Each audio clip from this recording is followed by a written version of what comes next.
Okay, I'm going to get started. I'm going to only have this live on. Hello, everybody online. Um, for a little bit, like as I read from my book, and then when we play the games, I'm going to turn it off because they can't play. You guys can't play the games. I'm sorry, you have to come live.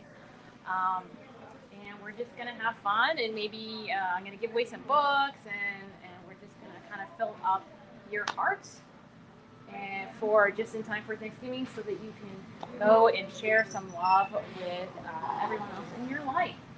So, I am Heidi Esther. I am a joyful purpose coach and speaker and obviously author.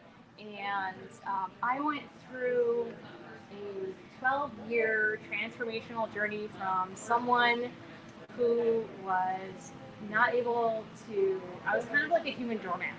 Like I would just whatever was needed, I could do it, and I didn't ever think about me in my life, and that's just kind of like either how I was raised or just like what I thought I needed to do. I need to be like a good wife and a good mom and a good volunteer and a good classroom helper and a good daughter and a good sister and a good aunt and right the list goes on. And I never thought of what it meant to be to just be Heidi, to just be a human. And so I want to start by reading a chapter from my book that kind of talks about it. And then if you have any other questions about my book. So my book would have takes place at the start of, of my journey, and it kind of gives you an idea of what that all is like, and then I can share with you a little bit about like how I'm showing up with my wacky self in our world to help bring more power and strength and love to ourselves first, and to fill ourselves up first so that we have more to give to others and to ourselves and to the world.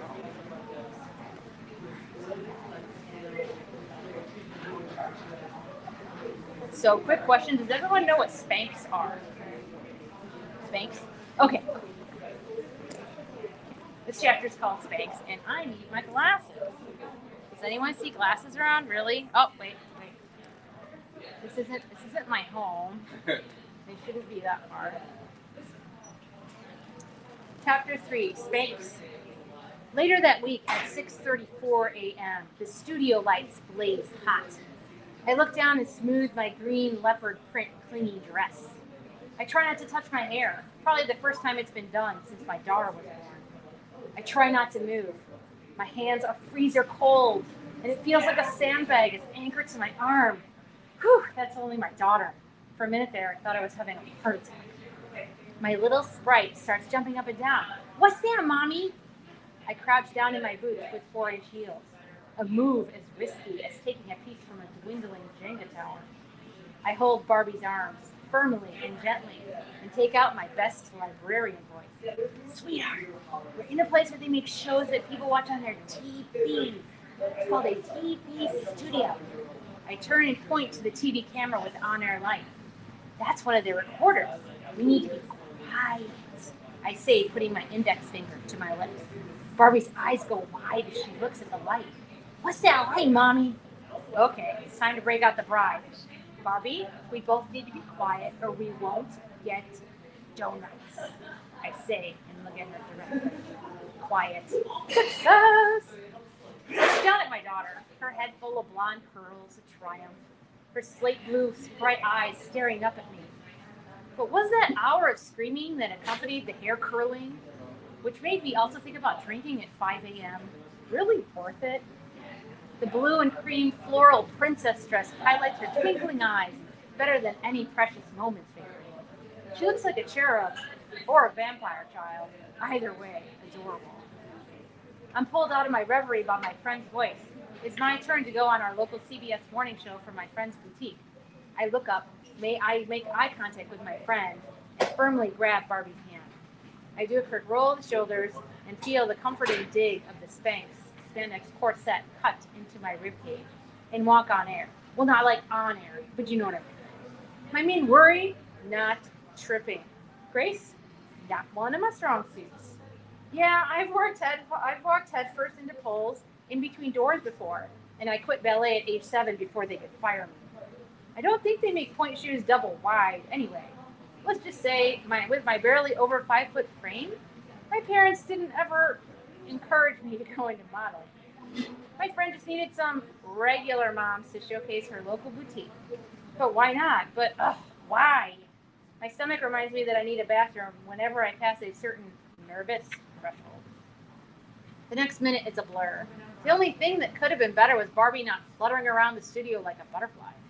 At least viewers got a realistic view of her dress, as it would be worn by a toddler. Afterwards, as I lay the Spanx on my bed, I feel an odd kinship with it. I am housewife, midnight volunteer, daughter, coffee drinker, survivor of mommyhood. I am the Spanx. I hold our lives together. I smooth over all the rough edges, the disappointments, the vomit on the wall at 2 a.m., the times when my husband has to work late, or golf.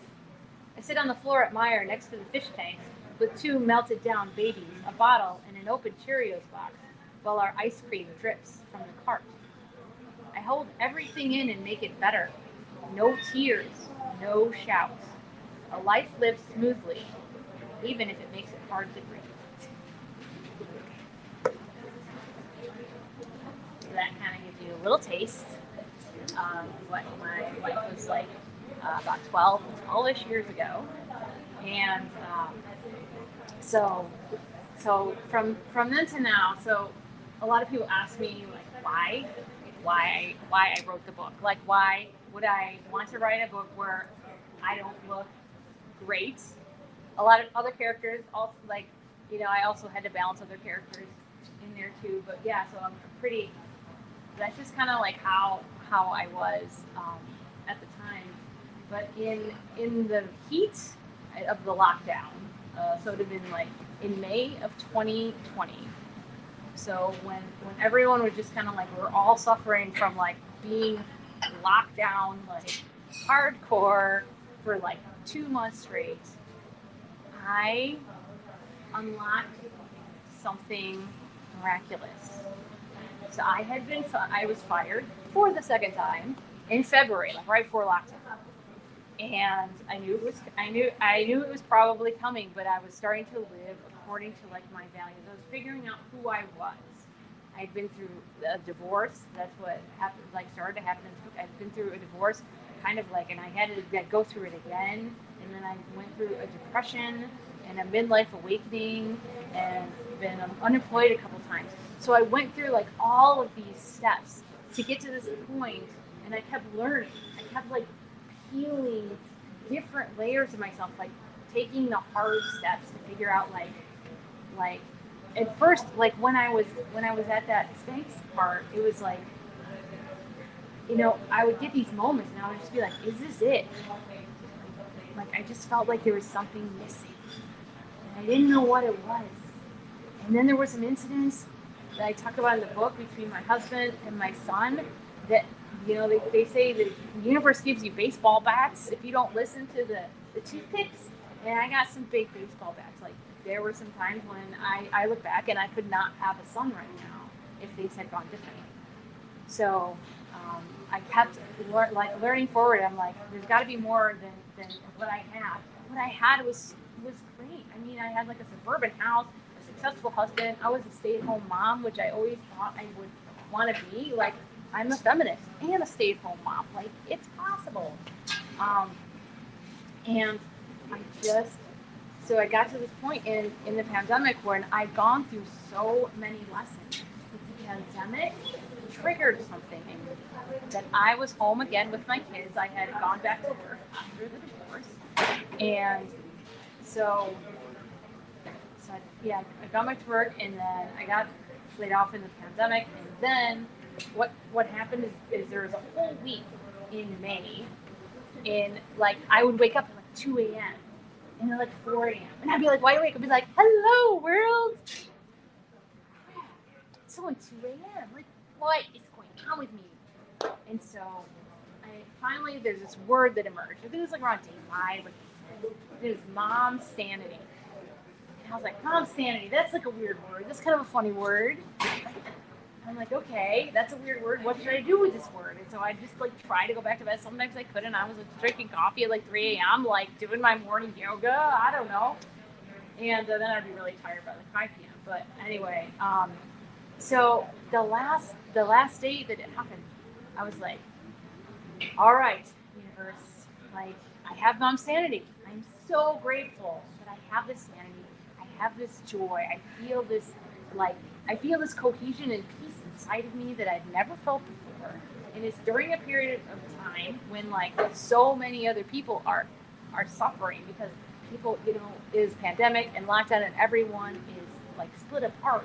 But I had found this, like I had unlocked this like happiness inside of me and I didn't know what it was. And so finally the universe is like, you need to do something about this. You need to write. You need to write your story. And so I got up at like 4 a.m. that day and I started to write my story. So when I took that step, when I took that action, I felt joy. I felt this deep reservoir. It's like I had opened a door into God. And I was like, holy crap, people can feel this good in life? Like it just kind of blew away. And I filled like notebooks and notebooks of just like wacky stories. Like we went to the UP and during the lockdown because I figured in the Upper Peninsula of Michigan, in the middle of the middle, Corona can't find us there, right? So it's like we're just gonna see us and like the bears and like the fish, right? And like we go through, we're like completely isolated. And I'm like fishing with my kids on the pier, and like my wife has a heart. She's just like, oh my God, I can't believe you're gonna kill the fish because I grew up as a fisherwoman. Like I could take a fish from worm to table. Like I can do all those steps. Like, and I like it. Like I was like, that's my apocalyptic skill. Like shit goes down like worse than the pandemic. I'm like, I got a fish. I can feed a fish. I'm like, I got one thing. So and I just kept writing during this whole time, and then I started a blog, and then I started writing like little snippets of stories about like all wacky stories about like from the pandemic, and then I started to go like a little bit in the past. And what I noticed was that all of my stories, I could look back and I could see like all of the steps it took me to go from like that hot mess of a moment to figuring it out. And so I started like writing my stories along with like little tools to get people to take those little steps. Like if you can relate to me, like a good example is like I have an Italian Greyhound. He's my stepdog. He is the world's most codependent dog. I mean, all dogs are supposed to be codependent, but like he's supposed to be a dog that's like a one-person dog. So he's like my wife's dog. So he wouldn't even come near me. But like he would never leave her alone, and it just bothered the crap out of me. But then I realized that looking at him kind of follow her around and making sure she's okay and all that stuff, like I was like, that's me. That's what I'm doing. And so like that's how I write the stories. It's like we can use anything. We can use anything as a teacher, right? Anything can be a teacher. In my book, a tree is one of my teachers, and a sidewalk. And nowadays, like I have a very good relationship with Elvis, my stepdog. But he continues to remind me that I still have. I like went through a 12-step program for codependence, and that was part of my journey. And so I kind of show up with coming up with all of these wacky tools and games like we're gonna play today, and just that can take you and empower you to be able to peel some of the layers back, but also start to learn the lesson that you are worth the most radical care and love that you can give yourself. Because we are all so magnificent inside. And it's not until like we start to treat ourselves like this other people will then start to treat us like the divine human beings that we are. And so we all have these layers. And the miraculous part and the thing that happened in May was that all of my layers in my, I call it my onion, all of my layers in my onion, I had started to figure out how, taking care of myself and working with myself in all these different ways. Like I used to be really mad that I doubled my feet, but now I always find shoes that fit me and still look good. Like, I was really mad for a long time that I'm a middle-aged woman with a receding hairline, because I thought dudes were only supposed to get receding hairlines. And so then for years, I would have long hair, and then I would have bangs, or a Justin Bieber bang or whatever, because I was frustrated with my hair. But then I was I felt this call to get my hair cut short. Obviously it's short on the back of my book. It's the bangs with the long hair. And I'm I just need it to be short now, because I can't handle my hair too much. And so I cut it, and then I tried to do the Justin Bieber bang, and it wasn't doing it because I have a colic, and that's part of how my hair was designed, right? And so finally one day I was at the blow dryer, and I was blow it dry, and then it just popped up, and I was there I am. Right? And so now I practice radical self-love for even incorporating God as one of my, one of the parts of me.